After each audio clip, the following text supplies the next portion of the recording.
organizing these shows for more than 5 years in 3 different places. The bathroom is down that hall, or down those stairs in the back, there are 2 bathrooms. And we'll start right away with Hugo Moro, and I'll tell you a little bit about him. He was born in Havana, Cuba, and was influenced by the socio-political shocks of the Cuban Revolution. Initially by the assassination of his pro-Castro maternal grandfather, and later by his mother's disillusionment with the ensuing regime. He immigrated to New York City at the age of 12 to encounter a whole new set of cultural upheavals. He attended the High School of the Arts and Design, Pratt Institute, and the Fashion Institute of Technology from 1978 to 1999, and held various art director positions in advertising and publishing. In 1999, he relocated to Miami and returned to school at Florida International University, where he completed an MFA in 2006.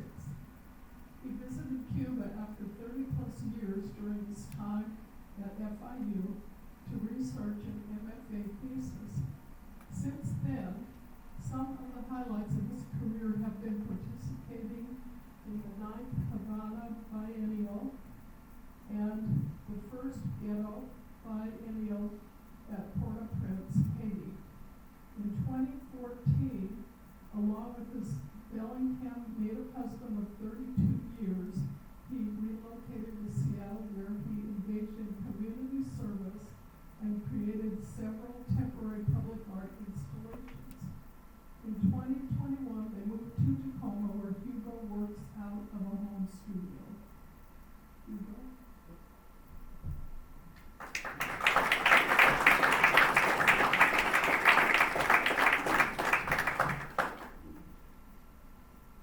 Hi, everybody. Thank you for coming. Thank you, Lynn. This place is beautiful and it's a great crowd. This piece is my master's thesis. It's at the Brooks Museum in Florida International University. And as you can see, it's a bunch of boxes. I have them produced by manufacturer according to a design that I engineered and made the necessary arrangements for them to make a die cut. So you can see there these boxes. Some of them are arranged in the back, sort of like a mausoleum perhaps, or organized. Some are organized in a different manner, some are thrown, and these on the palette are yet to be put together. They contain, in my sort of conceit as an artist, is they contain memories, the boxes that contain memories. So this, if you've been to Havana, you may be familiar with this shape. It's the street markers that you see on every corner in central Havana. So that's what the boxes were inspired by. I was very lucky, fortunate to have my master thesis exhibition occur at the same time as the Havana Biennial. And because the work is based on the relationship of the Cuban diaspora in Miami to the people that are still in Cuba, it became like a no-brainer to have the exhibit occur concurrently in Cuba and in Miami. And so I had some friends in Havana who facilitated my invitation, and we managed to get the work over to Havana, even though at the time, I forget who was president, a Republican, and they totally, they found someone at FIU They accused him of espionage. So the grants that I had to transport the material and the permission that I had sort of went up in smoke. So I did some illegal machinations, and I got the show to Havana. So this is the iteration of it in Havana, and it became a little bit interactive because of the gallery attendant could sit there and fill out these forms that were sort of like customs house forms, and people could write stories and things like that. Then that series went on for a little bit. You see people making a lot of cakes in Havana to earn some kind of a living. So you often see people on the buses on the street carrying cakes. So I had the shape made as a cake, and it was by a baker on Calle Ocho in Little Havana in Miami, and he had them in his store windows.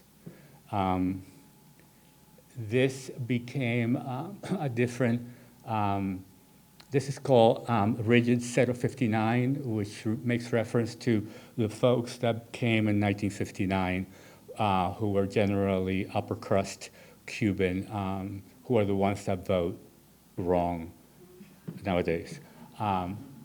This other piece, the symbols on the markers, these are concrete, like hollow, so they don't weigh as much as the original ones.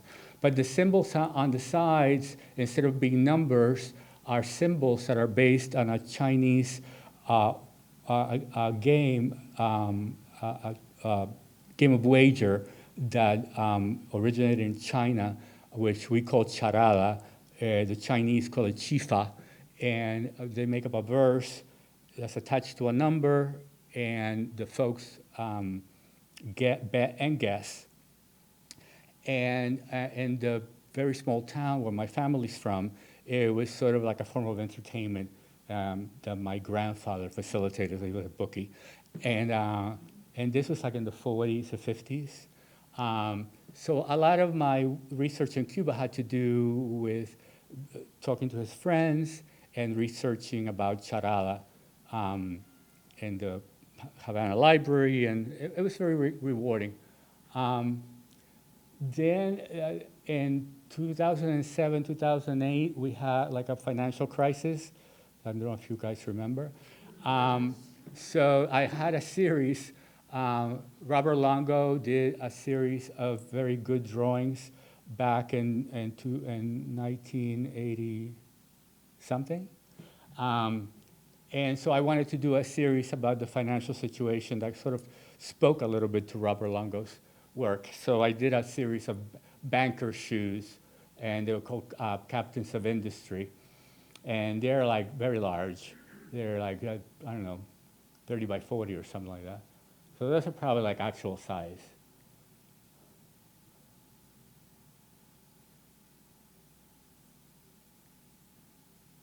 And then I went into doing like hats that women might wear to church, especially women of color on Sundays. Now, also in Miami,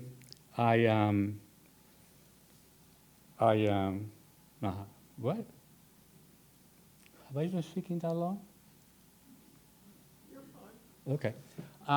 So then in 2009, we got invited to the first ghetto biennial in Port-au-Prince.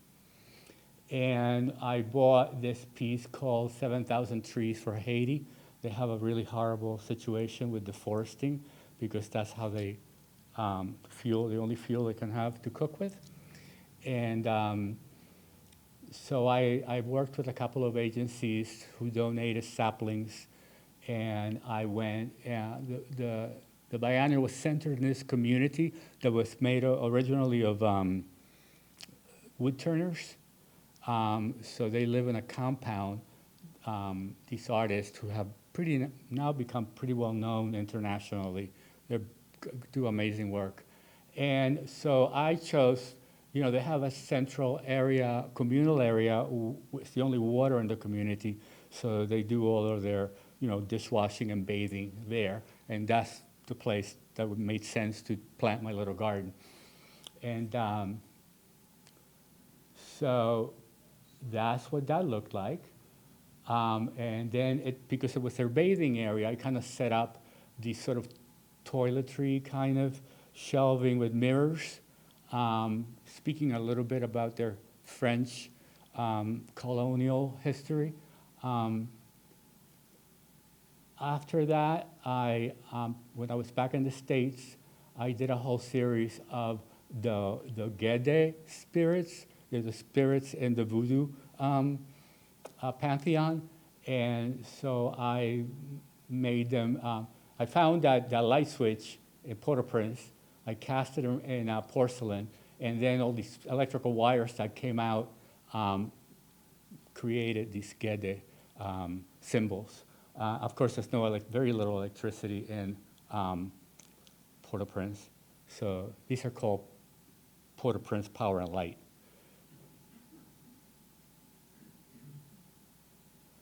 So that's Zaga. He's the spirit of the farmer. And the rest I really don't remember. That's the only one I have.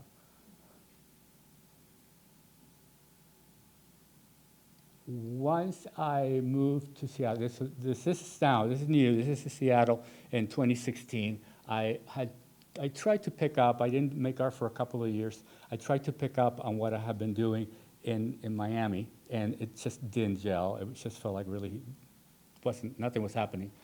And so I had this brochure, a stack of brochures that have been printed by the Seattle Art Museum for a really great show of classical prints they had like around that time. And so I didn't know what to do, so what I did was just started ripping them into strips and weaving them together. And so that went on for quite a bit, weaving these and making different series. And so I had a lot of fun with that. Let's see what happened here. So the weaving started getting more and more complicated until it became really complicated. And then it went into like more found objects.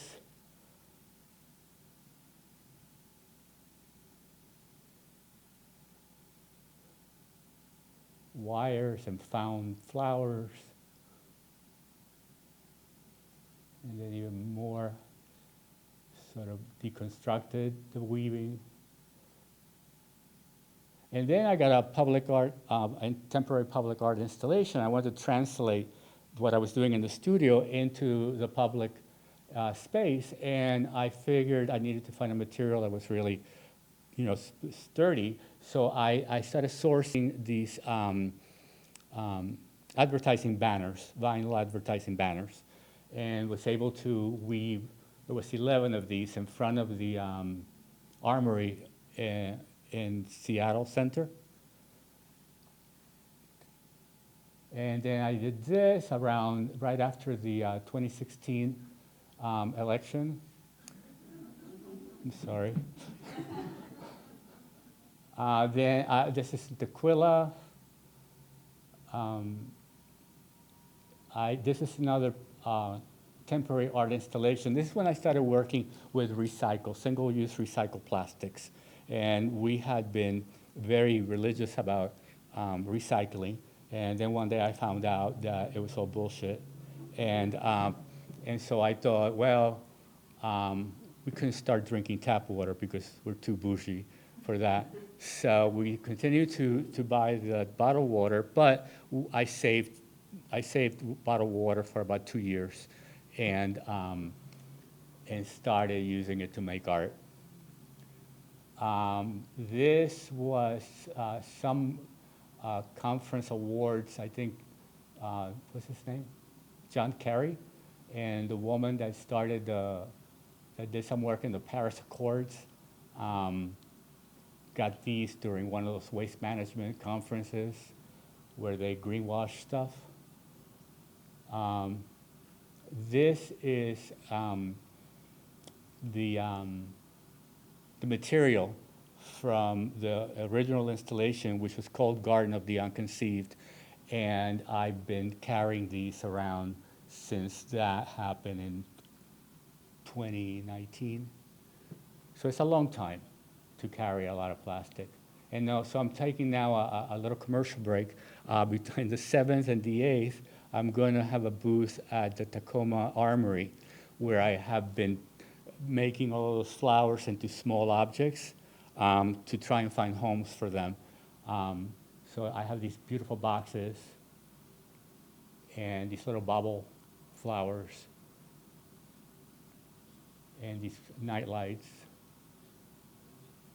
Oh, okay, so that was the whole thing. Then I was involved with, through Positive Eyes, it's a global program that involves HIV positive individuals and invites them to take photographs and tell their stories. And I was lucky enough to be part of the cohort when it took place in Seattle in 2020. So it was right at the beginning of the pandemic, and this pandemic, and so it was an interesting, very difficult thing to do, to work with a group of 12 people through Zoom. So these were my photos.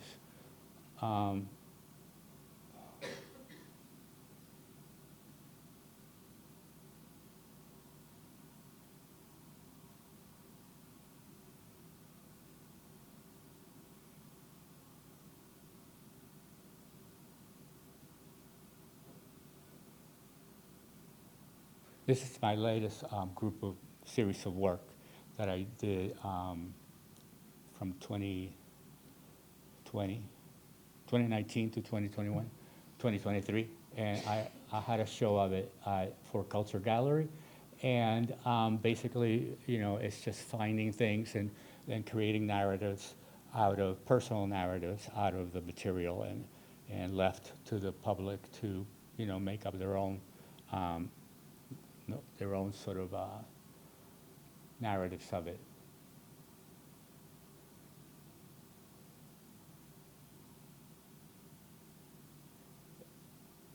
There's some videos in there.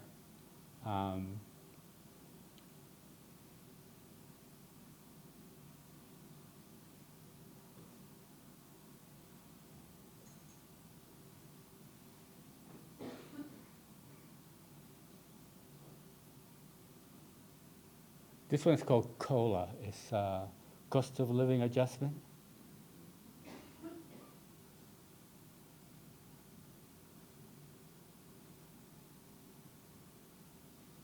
These are cast resin ticker toy parts.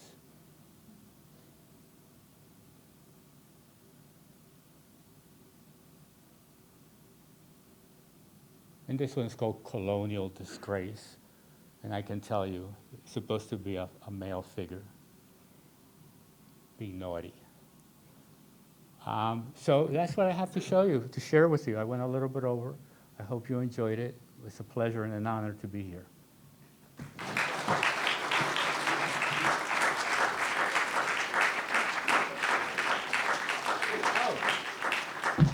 I didn't know there was questions involved.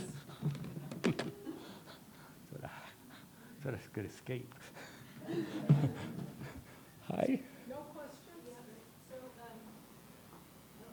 speak up, because this is recorded for YouTube. Can you hear me? No. Wait there. Okay. So, Hugo, this was awesome. Thank you. I know a little bit of your works, but to see, from way back, it's just amazing, like where you're always finding inspiration and a different type of material and different concepts. So I really love that. Thank you. And we had talked, your recent work or your new work that you're working on, I know you're talking about chair legs, like this Gallery for Culture. You're taking something, can you talk about what this new body of work that you're thinking about? And bronze casting maybe, and different materials? Sure.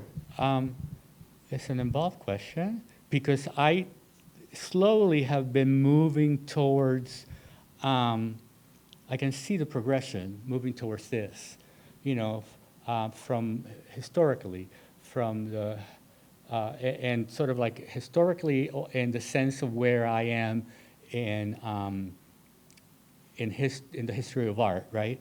Like catching up to where I want to belong, you know? This is sort of like a Dadaist, a ready-made, found art kind of approach to making. And because I like to dabble in every possible, you know, technique that there is, I have never really mastered a technique. There is just no sense of patience or commitment, you know. But I do. I mean, I turned that pear-shaped thing because I wanted to know how to turn wood, and the Shabbat knotting, the roping is made out of Shabbat is the erotic Japanese tying techniques, and so you know I try to incorporate a lot of different techniques, a lot of different materials, and right now I'm getting back to doing a lot of clay, so I want to find ways to incorporate, you know, clay elements into whatever it is that I'm making, you know. Funny enough, I'm kind of going back to doing, right now I have a couple of things that I'm working on that have the human figure as part of it. So yeah, it's kind of like tangential. Thank you. Anybody else? Okay. Hugo. Okay.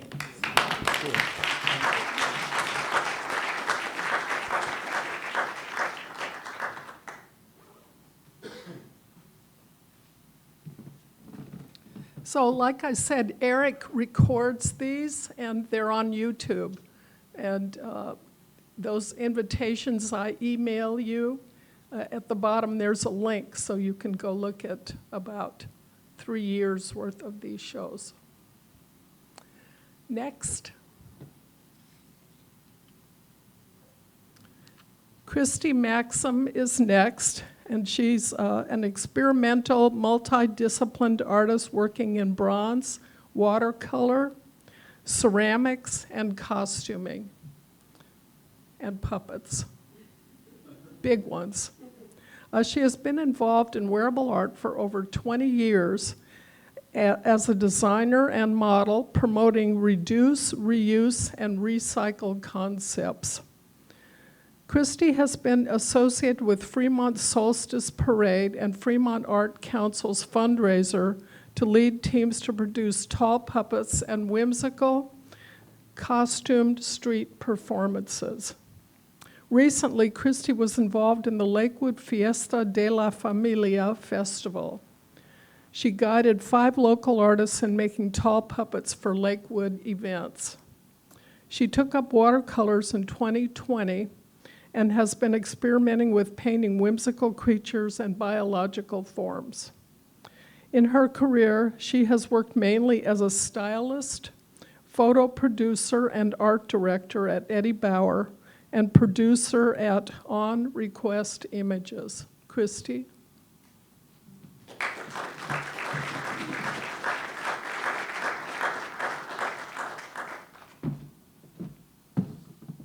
I have to get my timer going. Let's see if it works. Okay, so actually I had copy over top of this, and it was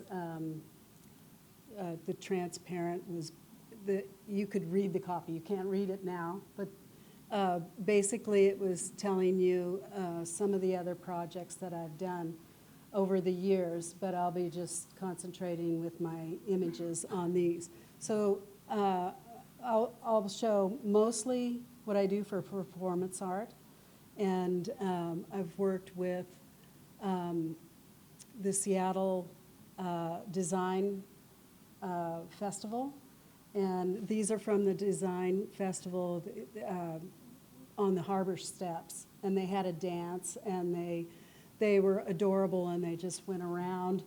I have some more pictures of them, but there was, I think there was 4 of them, and then a tall puppet also, and you'll see that coming up.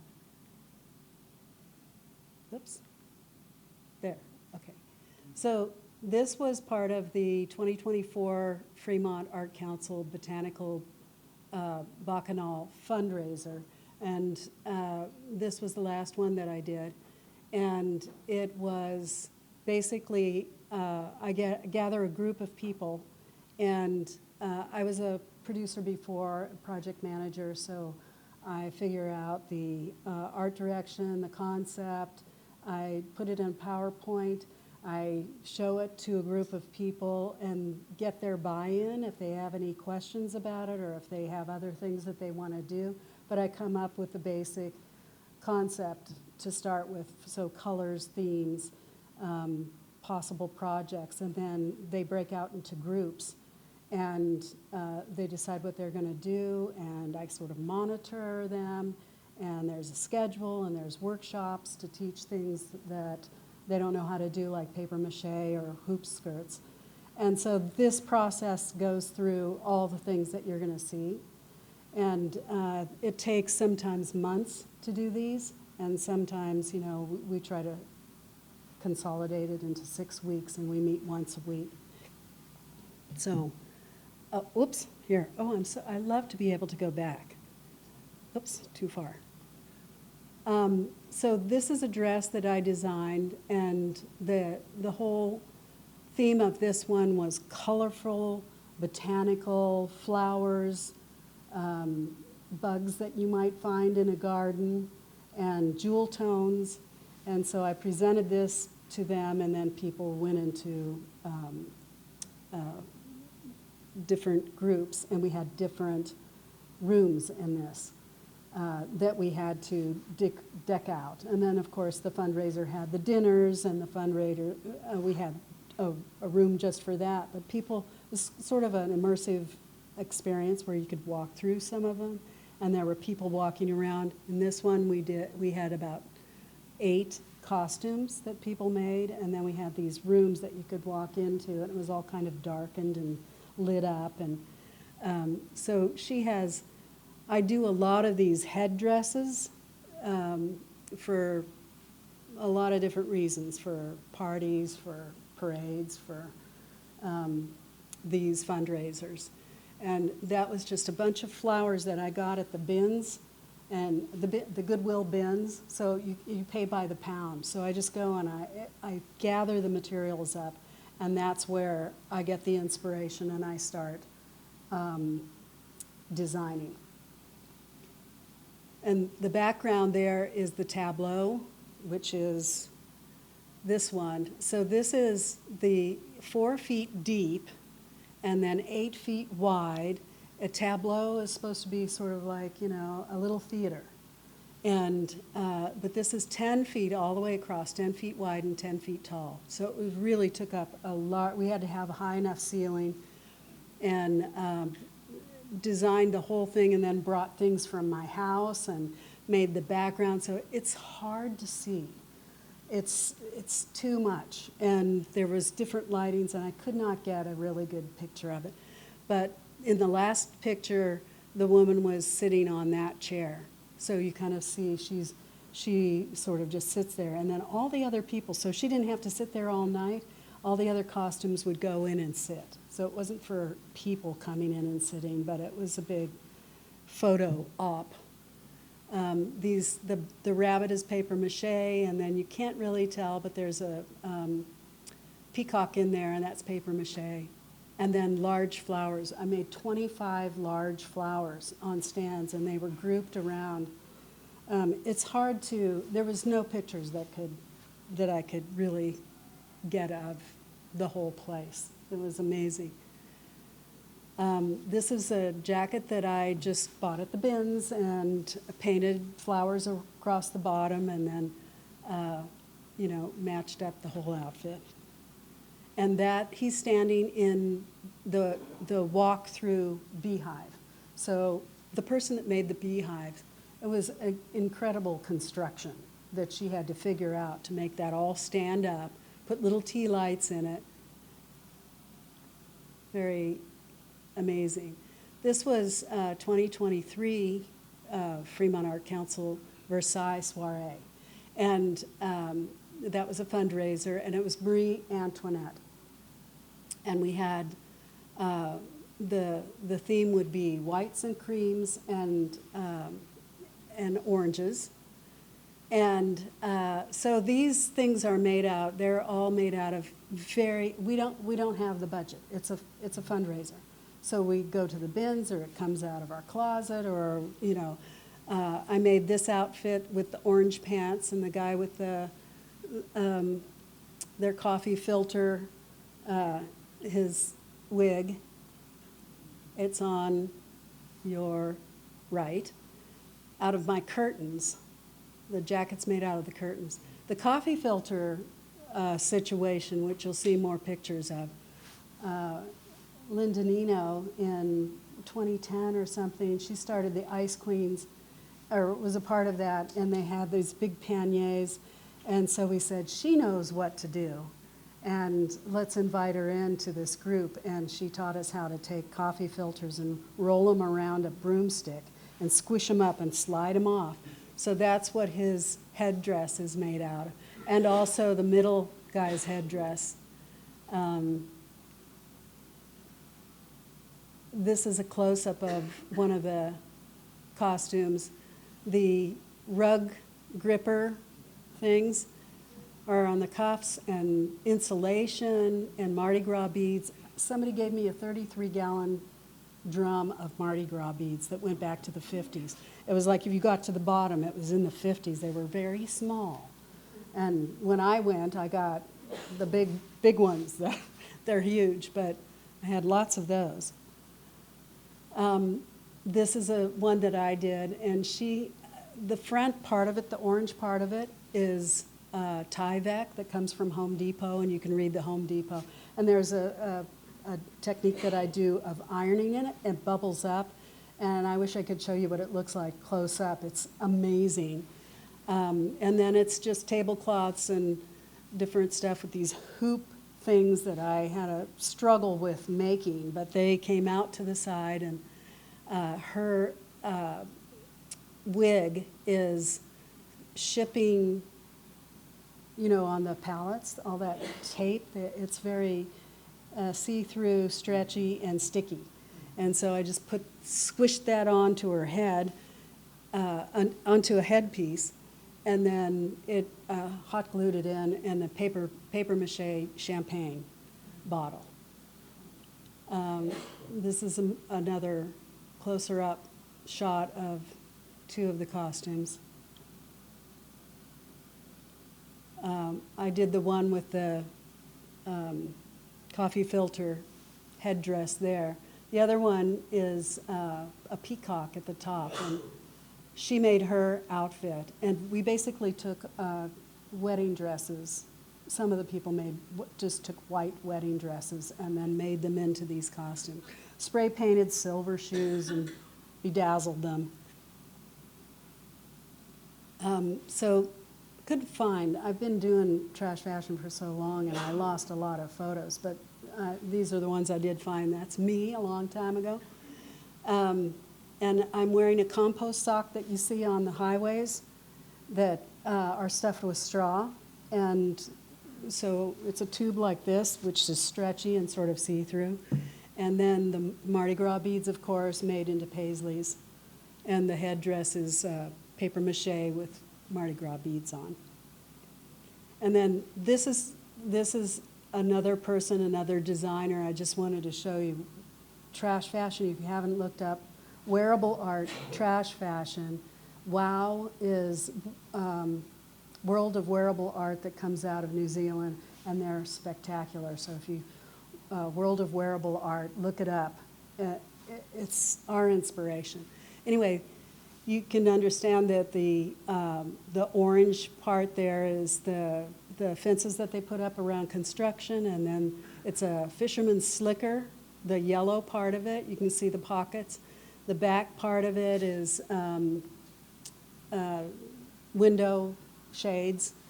And then her bustier is records, vinyl records, and we melted them over a form to get that to stiffen up. And so, and I'm kind of like the one everybody comes to, and how do I do this? And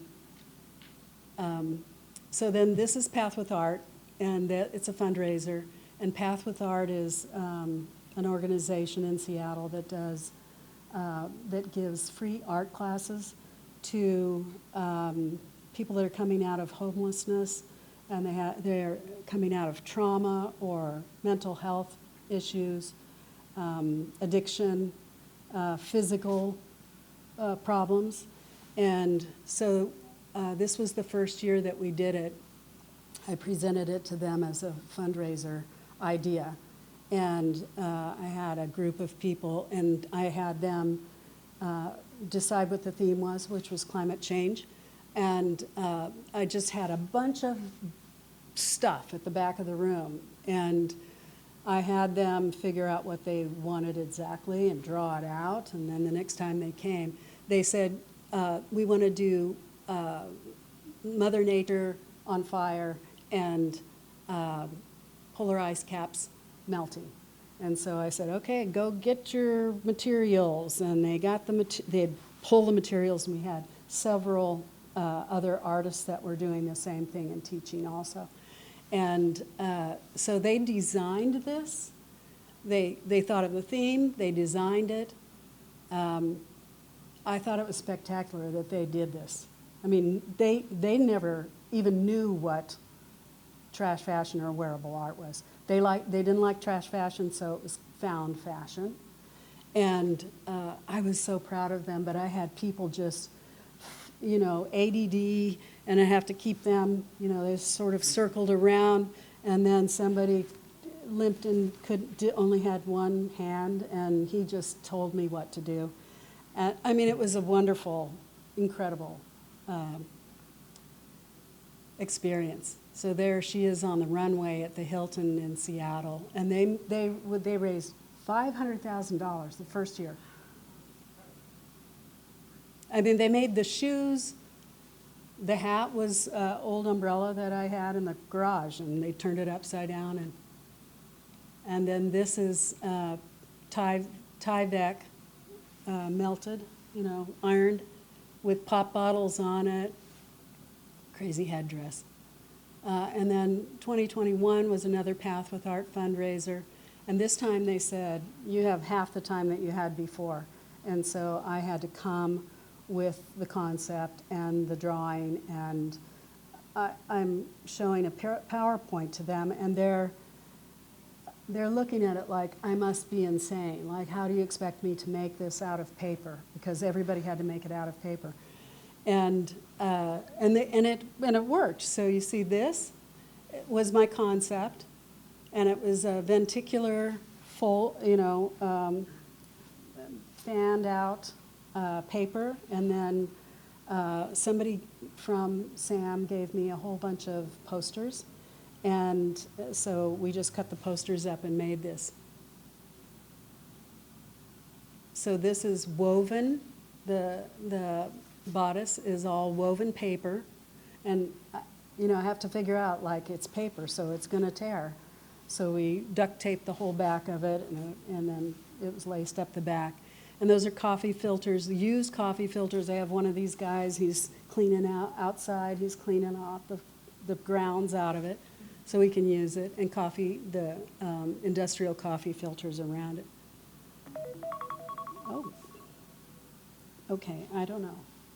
I think I've got 5 minutes maybe. Okay, this was the concept for La Muerte de la Tea Party, Solstice Parade 2014. Large puppets, and then the Alice in Wonderland theme mashed up with Day of the Dead. And so there's a large puppet, and if you can see the little white teeth, that's a person looking out of the. They have something that they can see through that they have in front of him, but he's holding it up. And then we had the White Queen, and the White Rabbit is a helmet with the rabbit built on top of it, made out of paper mache, so it's very secure and light. And then this is some of them. There were 23 of them. And this is the dress rehearsal, so I have them come to my house, get in their costumes so I can see, are they using the right colors? Or how far are they? Here's what you're going to have to do. So we had little Alice and then tall Alice in the back. So she's the one that had the little, potion that she got small with. This is a Cheshire Cat. And this was a foam CNC machine cutout head that's probably 2.5 feet tall and painted with some netting hair. And there's the teapot that we had a keg in, and the spout came out, the spout of the teapot. And when we got done with the parade, we had a nice party. And I thought the kids are going to be really afraid of the tall puppets, but they weren't, and they just loved it. And I told the guy that was the puppeteer, I said, don't scare them, don't get too close because they might start crying, and it didn't happen. He was always lagging because he was so enthralled with interacting with the audience, so I'd have to run back and get him and get him in line again. This is the up knots that you saw before the first one. Those were the rest of the girls, but that's a tall puppet. It's the Bauhaus 1920s architectural school in Germany, and they used to make these outfits, and I loved the outfits. So I made something like it, and they don't have heads, or they don't have hands, or they don't have arms, and I had a group of people who choreographed a dance, and there was music to it, and they danced around. It was so cute. This is first night. I forget which year, but we came, and their outfits, we just had to put sweaters or coats on because it was so cold. But these girls just loved running around. This is another one, more close up. It's a really lightweight foam that you can heat, and it, like the top part, I can make it stay in that form. It was so fun just to look on the internet and find out what I can get. And, this is the Ice Queens. This is the year that I designed and produced this along with Ann Sloper. And these were huge hooped skirts that it's heavier than you would think. It's paper. It's the coffee filters. And when we were in the parade, we said, before the parade, we thought, okay, it's paper. What if it rains? It is Seattle, so what if it rains? We thought different ways we could do it, and then we said, nah, that never happens. Not on solstice. It hasn't happened in 15 years, so we thought we were good. But it rained, and all of our skirts just sort of melted off of us. And we got at the end, by the time we were at the end, we just had the hoop skirts, and people had to scoop up, because sort of like, the scoopers for the horses in the parade. There were people scooping our dresses up. And so we got invited to just be in front of a gallery to attract attention. And people coming by on the buses I would know some of them, they'd say, I can see you on the street, oh my God.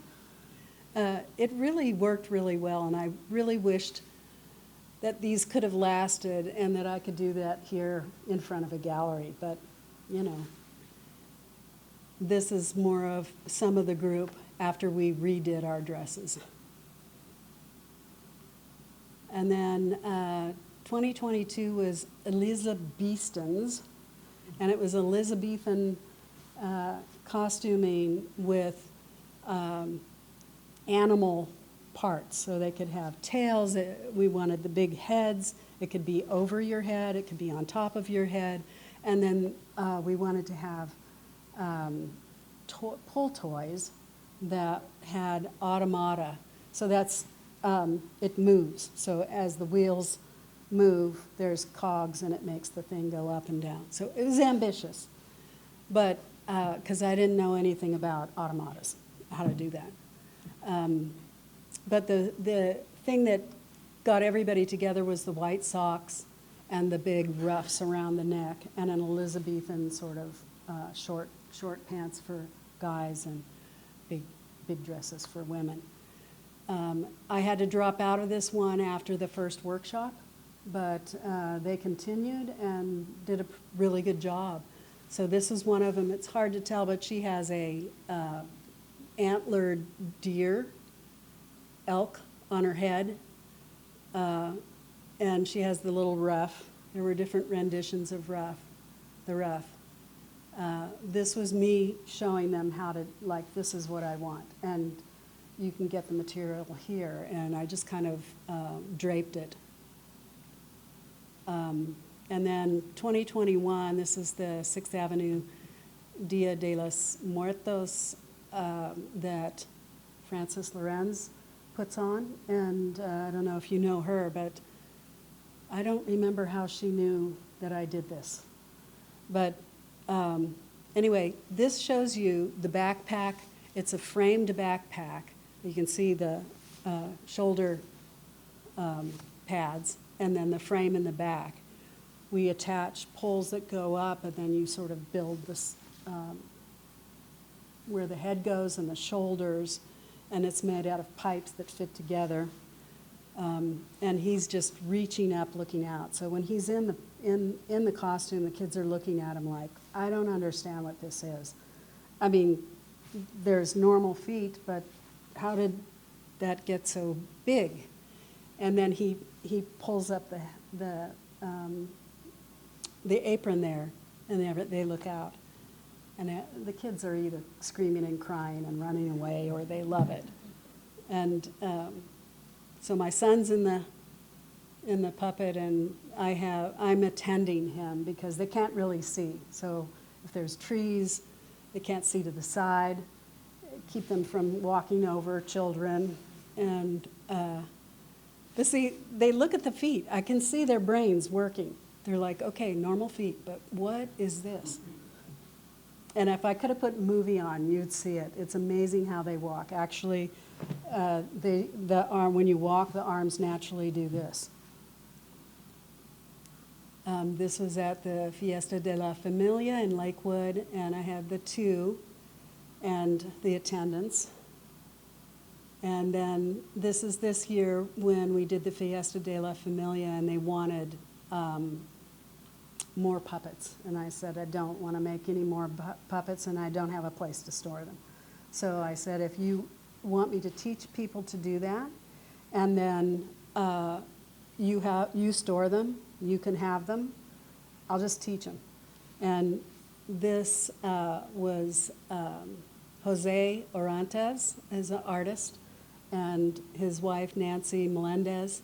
And you can see maybe the face in there, but in the black part, they were very clever. I mean, I teach them a lot of stuff, but they bring it. And you can see. So she could see 360 because she could see through that material. And we went to the bins, and buy this, buy that. This was Cheryl Rux. And they have backpacks on, but she went a totally different way, and they had these poles that went this way around, you can see where their faces are, and then the inside, you can see inside of it, and it was all decorated with flowers and different things inside the faces. And then they had weird, like the hands kind of did this. They were so animated. The other thing is I said, I need puppeteers. And they said, well, we've got 20 cheerleaders for you. And I was like, women cheerleaders? I don't know. I usually have big men in the puppets. And they did it. I mean, they brought it, and they danced around and broke one of the puppets because they were really ambitious. But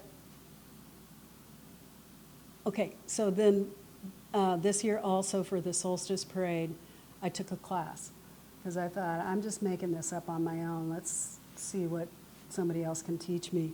And this was a whole thing, very involved cardboard structure with plastic and then clay over top of that, and then paper mache over top of that, and the face is clay with paper mache over top of it. And then that's after it's painted with more coffee filters, and then not a large puppet it could have been, but we just said, let's just do over the head. He's looking out of the mouth. So his vision is, I mean, and he did really well because I watched him and he's dancing around and doing stuff and didn't trip anything over anything that I saw. This is my watercolors, and I usually, I do sculpture too, and I'm very, I want to make it look like something. If it's a human body, I want to make it look like a human body. If it's a landscape, I want to make it look realistic. And I was always thwarted because I didn't like it. So I was making art that I didn't really like. This gave me a whole different inspiration on how to have fun with it. And I would just put a brush of water and then drop things into it and make it spread into other places and then make it into something, and people try to interpret it, and I love that. That's another one, the fish head woman, and I don't even know what that is, but it kind of reminds me of a lamb with some lungs. I don't know. This, I see it, it's like surfers, really cool surfers, but they're weird looking. And I got into some things that look like something. And then this is the Sedona vortex. And some of my sculpture that never made it into bronze or fired. The lady is of clay. And then this is clay, but she fell off the mantle and broke. She broke a couple times, so she went in the trash. And then this is the latest I did in Mexico, and my friend threw the bottom part of it, and then I just sculpted the top. And there's no glaze, it's different colors of clay. And that's it.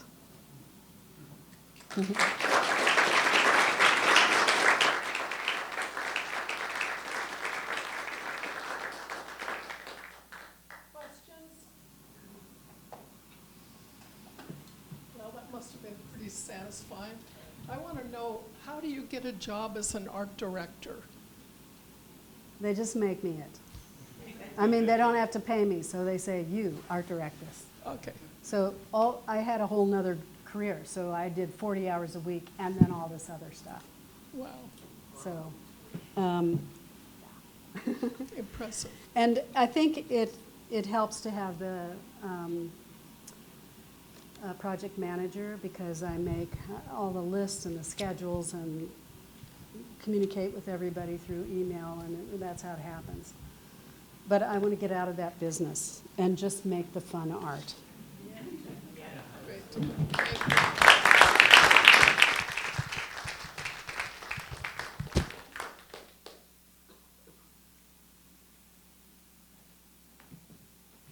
Uh-oh.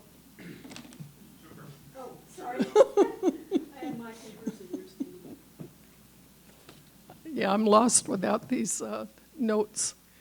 I wanted to tell you that December 20th is the next tripod. That's about 4 days before Christmas.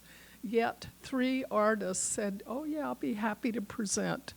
And they are Kristen Tollefson, who just recently moved here from Seattle. And one of the things she does is build sculpture out of wire.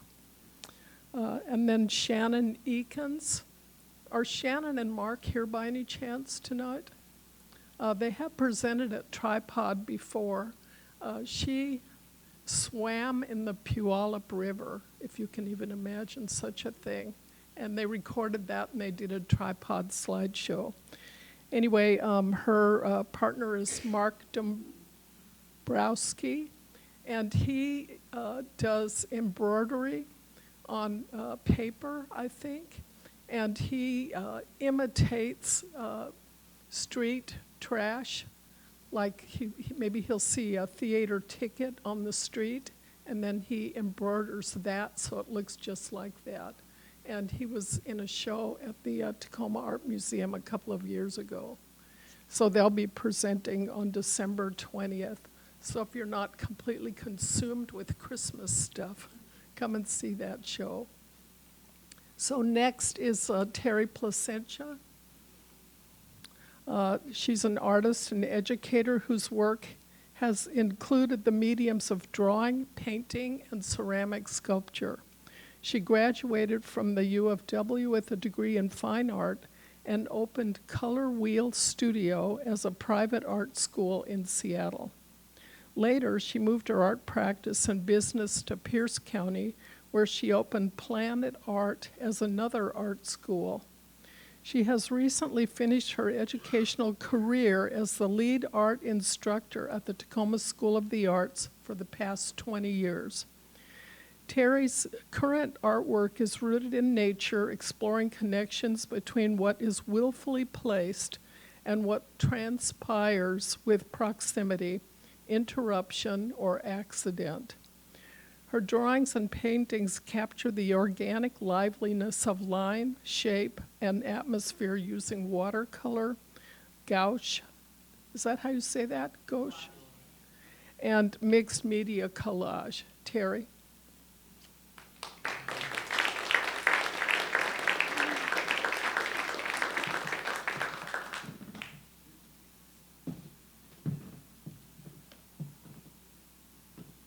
Hello, everybody. That was so inspiring. Everybody's work is so inspiring. I loved what Hugo said about not being limited by materials and dabbling in whatever. It's not that at all. It's about all of it. And that was really clear, and also the last show that we just saw, with the materials that are so everyday, so pedestrian, so accessible, and yet so transformed by the artist's hand and the artist's mind. So a lot of my journey, this is an artist's journey story, I think.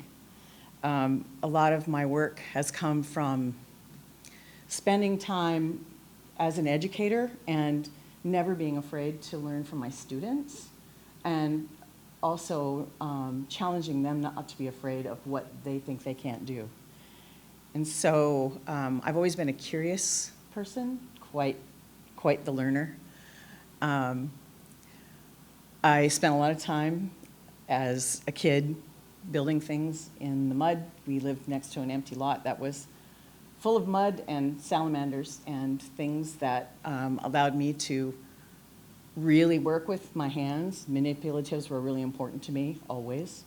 And so I spent a lot of time just making things and climbing trees and doing things that freaked my mother out.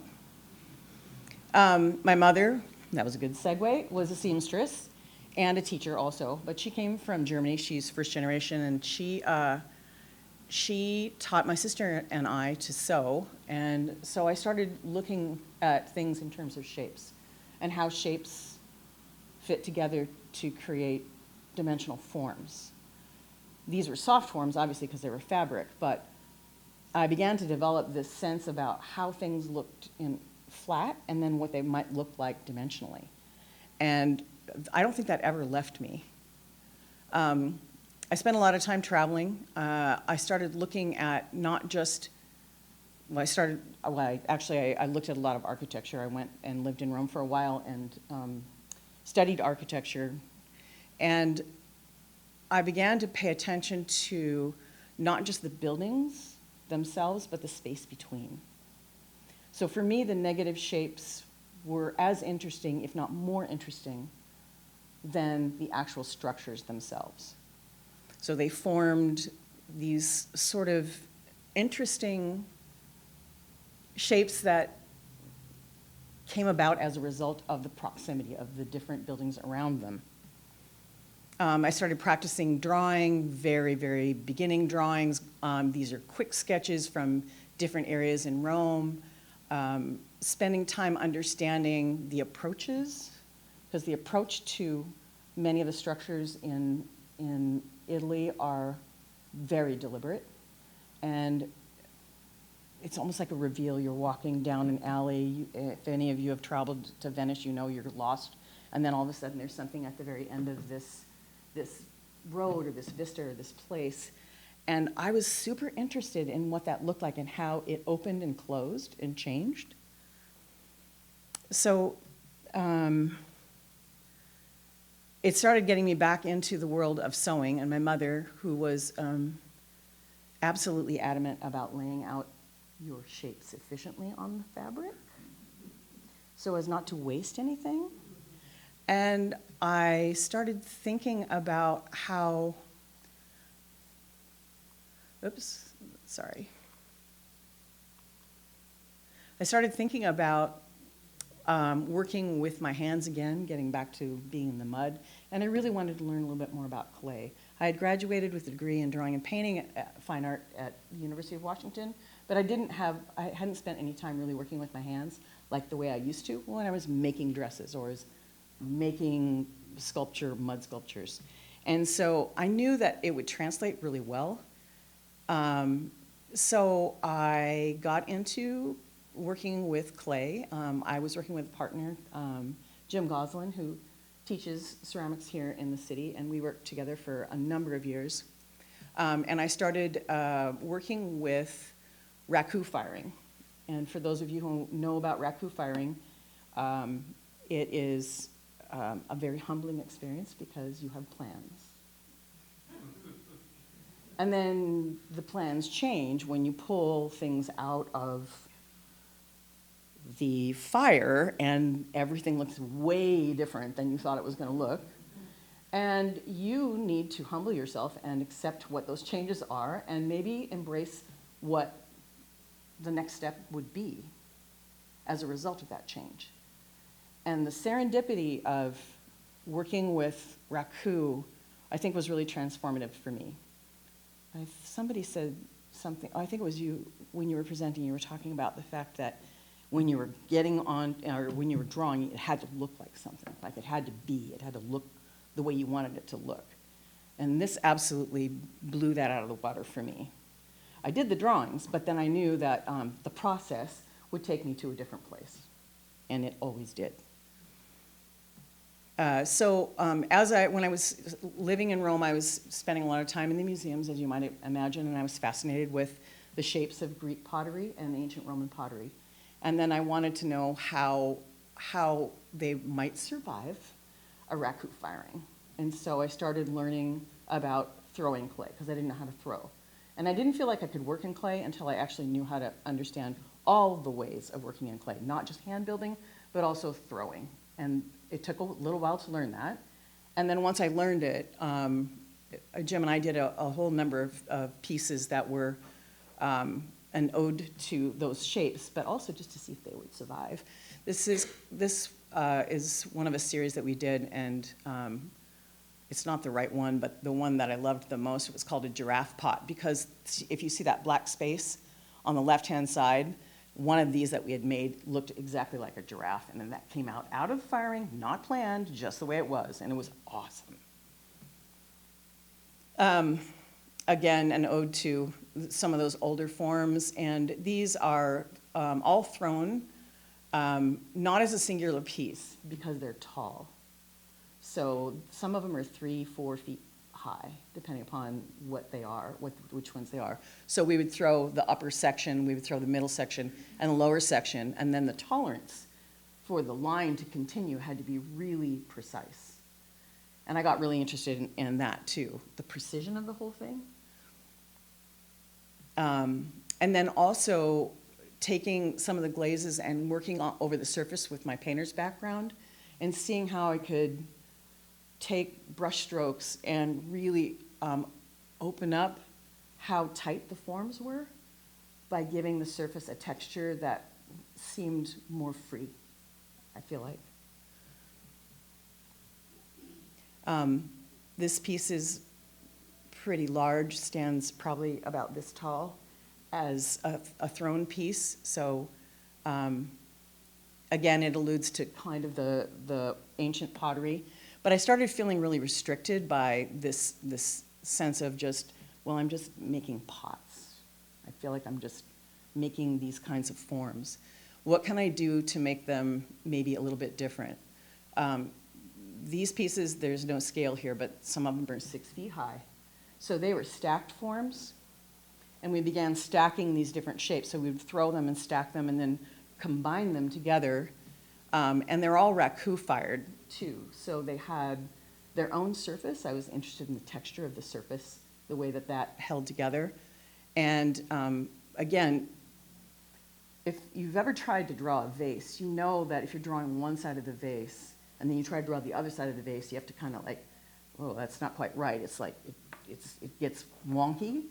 And it's even worse when you're trying to throw, because you're trying to make that look the same on the opposite side.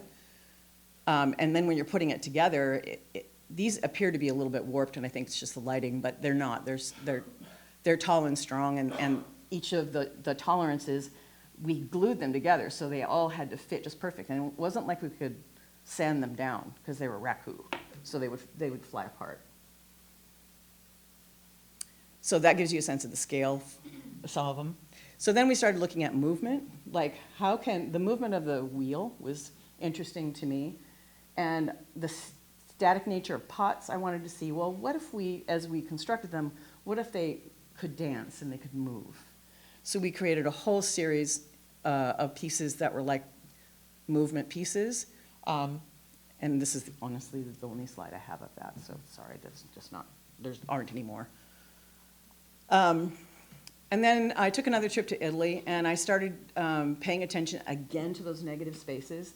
This is called a sky trap, and it happens with the proximity of buildings as you're walking through a piazza.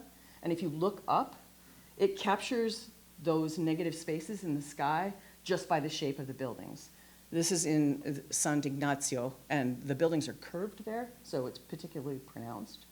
But this was super fascinating to me, and I spent a lot of time walking and doing drawings, like looking up all the time. And then we created this piece.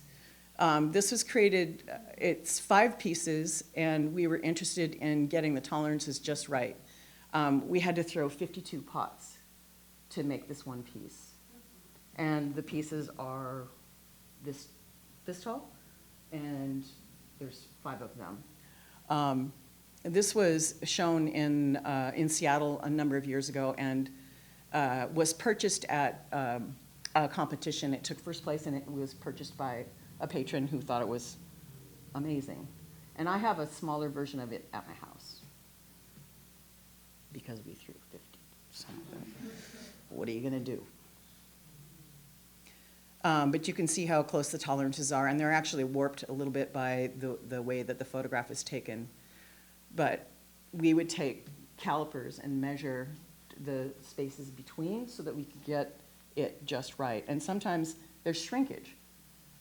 And when the pieces shrink, then the pieces on the top would come out a little too small or a little too large. So it was a labor of love, for sure. Then we started creating other pieces where parts were implied. So there's a pot there with implied handles. This was another piece also. We actually threw the center piece in between that pot, but I don't have a slide of it anymore, and it was black, and it had the same kind of tolerances. This piece was entitled Glyph, and it was sold a number of years ago. There's another one. We were experimenting with glazes, with matte glazes. I was over the shiny stuff for a while, and so we started making our own glazes, and they had varying degrees of success in the raku firing. These are raku fired still. And then Jim and I conceived of an installation piece for the Woolworth windows. And all of these pieces were individually thrown and then mounted on the wall to create this sort of fluid, sort of spacely sprockets kind of look to it, if you know that reference. Some of the pieces were hanging, some of them were wall mounted. There were over 72 pieces in that particular installation. And then I got a job at the Tacoma School of the Arts, which was what Lynn was referencing. And so I was the lead instructor there, and then I ended up becoming head of the department. But in so doing, I had to leave a lot of my art career to the side because this was a really demanding job. So I understand doing the two things at once. I get it. And so I had to get away from clay, because clay really demands a lot of attention because it dries at different rates, et cetera. And so I went back to my roots, working on paper. And then I also worked with students and inspired them to do a lot of things that they wouldn't necessarily do at the high school level. So this was a chalk art mural that we were invited to do, my students were invited to do in front of the Tacoma Art Museum. They put the kids up in a hotel for a few days, and that was exciting for them. I wish I had a picture of them walking down the hallway going, and this was the piece that they created, and it was pretty sizable. We also did, do you remember Showcase Tacoma? Showcase Tacoma. We had it for a couple of years in downtown, where we had chalk artists that were doing it and all the students were doing it. Yeah. So this is kind of a reference to that. But it inspired me to continue on with my work in a two-dimensional fashion. We also worked with Dale Chihuly. The kids, he gave them full reign to design one of the buffaloes that were installed in his, he did, I think, 20 or 30 buffaloes for a wealthy couple in Wyoming, and they were all installed there, but he gave them free license and took them through the whole design experience. And I thought that was really inspiring. It was inspiring for me. It was inspiring for me to see how he collaborated, and it was really inspiring for the kids to be able to work with somebody like Dale, who was very famous at the time, but also pretty down to earth. So again, I got back to my work on paper. I started working with black and white stripes. That seems to run through my work a lot. I'm not sure why, other than the fact that I think it leads and carries your eye through a lot of compositions. This was super intense and watercolor and ink. And then right around 2018, I got in a really bad car accident. I was riding my bicycle and broke a lot of parts of my body and was in a wheelchair for quite some time. And Lynn asked me to bring that up, and I bring it up only because I think if you're an artist, you can't not be one. And that no matter what your limitations are, you still need to follow through and continue with what's already there inside of you, really pursue that. And so I let that sort of be a catalyst for the next phase of what I was doing. I went back to some watercolors. This was during the pandemic. We have a little beach place, and I spent some time out there. I started looking into the political scene and started working with layered, some printmaking things and working over the top of that.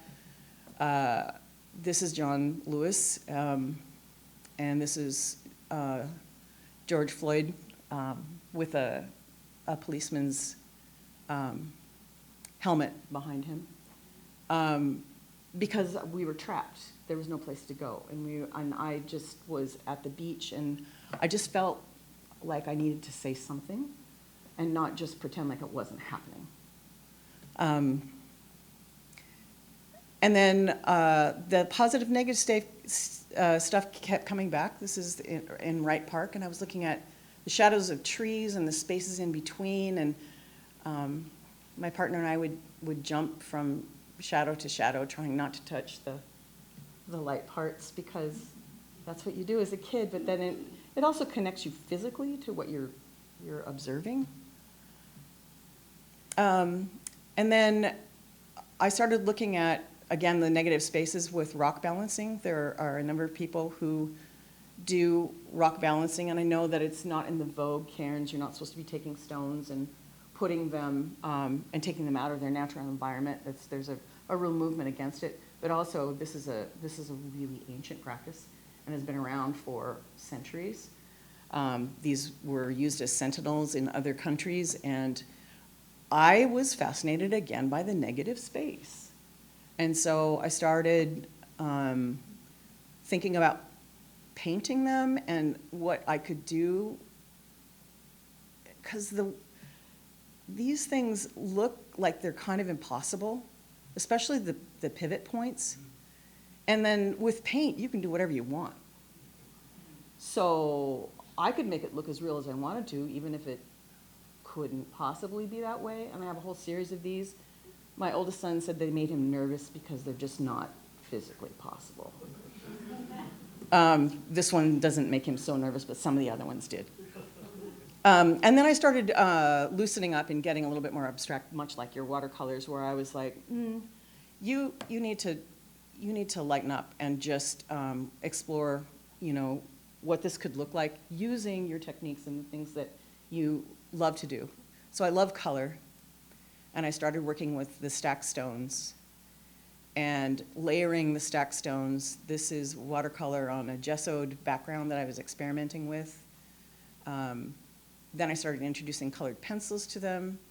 Again, this is less about the stacked stones, even though they're all stacked, but they can't really be in that way. But it still was fascinating to me, and I didn't limit myself to what could or couldn't be. I just let myself go. Watercolors, pens, colored pencils, etc. And I started thinking about atmosphere and foreground, midground, background, and the transparency of watercolor versus the solidity of some of the built-up layers of paint. And I started really becoming interested in that, and I love color a lot, even though it doesn't look like it in Raku, because you can't do that much with that. Now I could control color. This is actually a piece that's 2.5 dimensional. Those two things on the right-hand side are blocks of wood that are mounted on another block of wood. And so I'm moving back into dimension a little bit. This is another piece that's like that as well. Just exploring the layers and the transparency and the solidity and trying to keep it loose and tight at the same time.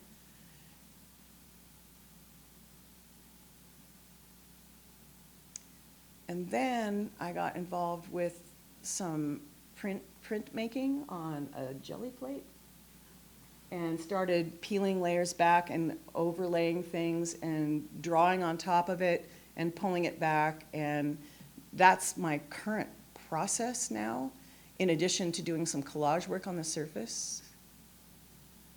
Still exploring the stones, still paying attention to atmosphere and the activity that's happening in the background.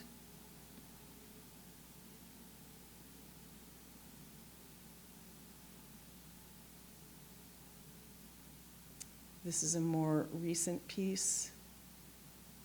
And I just love the texture. I think the texture has always been there from the beginning with manipulating the clay in my hands and the raku surfaces and all of that kind of stuff. I love the fact that the printmaking process takes away my direct ability to control things. That when I peel something up from the surface, it doesn't necessarily turn out the way I think it's going to, but it teaches me how to look at it differently.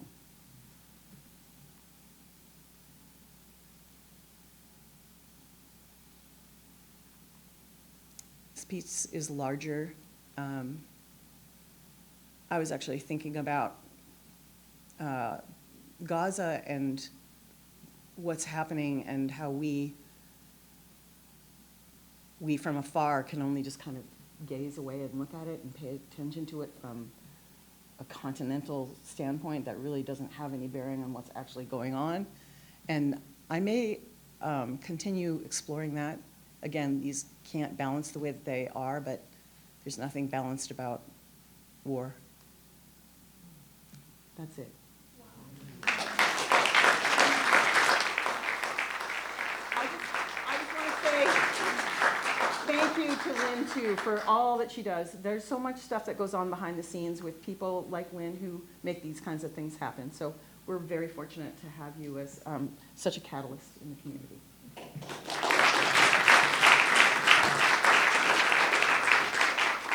Questions? Well, all three shows are just stunning. The talent of you three just makes the rest of us jealous. Hugo, you had something? How large do just the last series get? They vary in size. The last one, the Gaza one, is like 30 by 40, but some of the others are smaller. Yeah, it varies. It just depends on how I'm working. Yeah. Anybody else? Are you still teaching at the School of the Arts? Thank you for asking that. I retired. It was a great run, but it's time for me to do things on my own now. So, yeah. Okay. Thanks, Terri. Thank you. Yeah.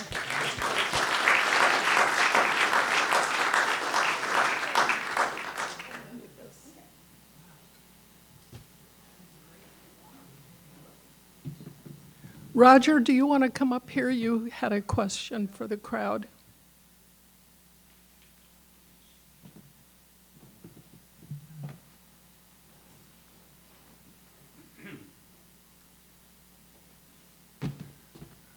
My name is Roger Cushman Edwards. I was the life partner of Marilyn Mahoney, who I'm very proud of. She lived until she was 88 and was an outstanding artist. And two of her sculptures are quite visible. One of them is the Goddess of Commerce near 6th and St. Helens, near downtown. Well, it's technically on the corner of Baker and St. Helens, but anyway, if you can't find Baker, you can find 6th. And also a full-size mermaid named Chloe on Salmon Beach, where her memorial was performed. And I would like to, invite any of you people to come down to see the house that she and I shared, which still has a lot of her sculptures in it. And I'm keeping the sculptures out so people can see what she did. And so if any of you would like to know more about Marilyn Mahoney and her sculptures, I can certainly give you a tour, or at least an information on how to get there, because Salmon Beach is not exactly easy to get into. Great, so they can talk to you after the meeting. After the meeting, yes, I'll stick around, and if anybody else remembers their Marilyn Mahoney, I'd be happy to talk to them.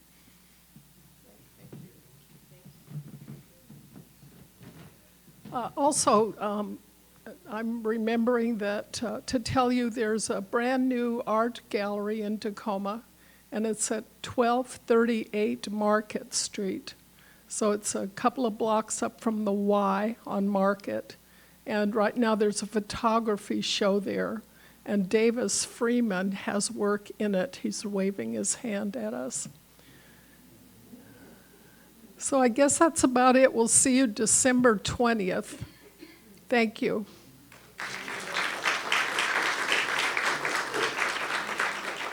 One more thing. Is Nina still here? Okay.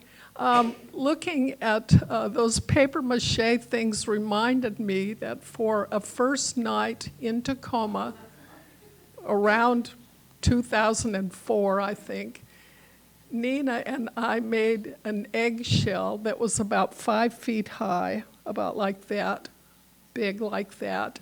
And I think it had a door on it so a small child could ride in it. And the idea was that we would roll this thing down the hill for first night with a small child in it. But But the small child said it was smart. No way am I getting in that egg. But the reason I thought about this is we had no idea what we were doing. And we were working in a space that was really cold with no heat. So we would go back to work on the egg and it would still be soaking wet. And it was probably about that thick with paper that was mostly still wet. Right, Nina? Well, it was waterproof paper. It wasn't built to dry out. It was some kind of layering paper that was from building. But it was available in large quantities. So. Don't try this at home. Thank you.